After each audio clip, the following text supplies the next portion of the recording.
నెల్లూరులో ఉండే ఎమ్మెల్యేలు కానీ, నెల్లూరులో ఉండే అపోజిషన్ ఎమ్మెల్యేలు కానీ, అపోజిషన్ పార్టీలో ఎమ్మెల్యేలుగా కంటెస్ట్ చేసిన వాళ్ళు కానీ, ఇంచుమించుగా నారాయణ గారు తప్ప అందరూ కూడా ఇంచుమించుగా రెడ్ క్రాస్ మెంబర్స్. వాస్తవం చెప్తున్నాను. పోయినసారి కోటమిరెడ్డి శ్రీనివాసరెడ్డి గారు జగన్మోహన్ రెడ్డి గారిని ఎట్ట తిట్టేవాళ్ళు. ఆయనకి రెడ్ క్రాస్ లైఫ్ మెంబర్షిప్ ఉంది, ఆయన స్వేచ్ఛగా వచ్చి ఓటు వేస్తాడు.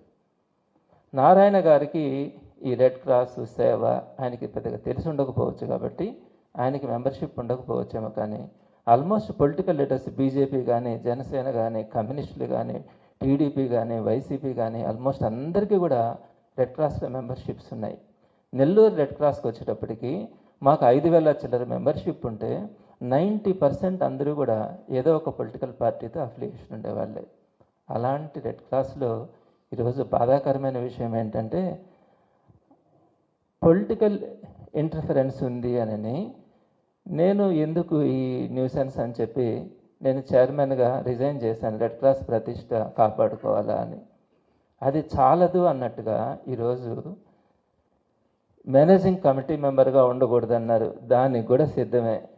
అసలు ప్రాథమిక సభ్యత్వం కూడా మీరు పొలిటికల్ పార్టీలో ఉన్నారు కాబట్టి ప్రాథమిక సభ్యత్వాన్ని కూడా తీసేస్తున్నాం అని చెప్పి నిన్నటి రోజున మాకు లెటర్స్ ఇస్తే అసలు రెడ్ క్రాస్ ఈరోజు అందరూ కూడా నివ్వెరపోతూ ఉంది. ఒక ఆంధ్ర రాష్ట్రంలోనే కాదు, భారతదేశంలో ఉండేటువంటి ప్రతి రెడ్ క్రాస్ మెంబర్ కూడా ఈరోజు ఫీల్ అవుతూ ఉన్నారు.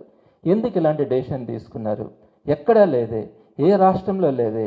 ఈ విధంగా చేస్తే రేపొద్దున ఇంకొక పొలిటికల్ పార్టీ వచ్చినప్పుడు దాన్ని బేస్ చేసుకొని ఎక్కడ ఏ పొలిటికల్ పార్టీ లీడర్తో కూడా తిరిగినా కూడా వాళ్ళందరికీ మెంబర్షిప్లు తీసేస్తే ఎవరు రెడ్ క్రాస్లో పనిచేస్తారు? ఎవరు రెడ్ క్రాస్కి సేవ చేస్తారు? ఏ ఉద్దేశంతో రెడ్ క్రాస్ మెంబర్షిప్ని గౌరవార్థం పనిచేయాల్సిన వాళ్ళు ఈ విధంగా తీసేస్తారంటే ఎవరు ముందుకు వస్తారు? నేను వాస్తవం చెప్తా ఉన్నాను.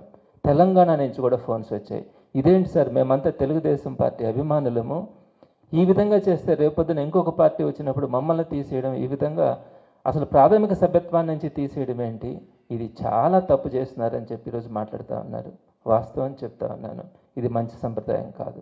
రెడ్ క్రాస్ ప్రతిష్టకి ఏ విధంగా కూడా గౌరవం కాదు. రెడ్ క్రాస్లో ఏ విధంగా కూడా ఎవరు కూడా ఈరోజు మెంబర్షిప్గా చేరాలనే ఆలోచన కూడా రాని పరిస్థితి. ఒక ప్రాథమిక సభ్యత్వం నుంచి తీసేస్తే కేవలం ఒక పొలిటికల్ పార్టీలో పనిచేస్తున్నారని నేను చెప్తున్నాను.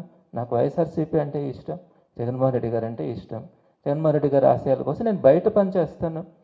అంతేగాని నేను రెడ్ క్రాస్కి వచ్చినప్పుడు ఒక మంచి మనసుతో ఒక దేవుడిని నేను ఎంత ప్రేమిస్తానో, మా తల్లిని నేను ఎంత ప్రేమిస్తానో అలానే నేను రెడ్ క్రాస్లో పనిచేశాను.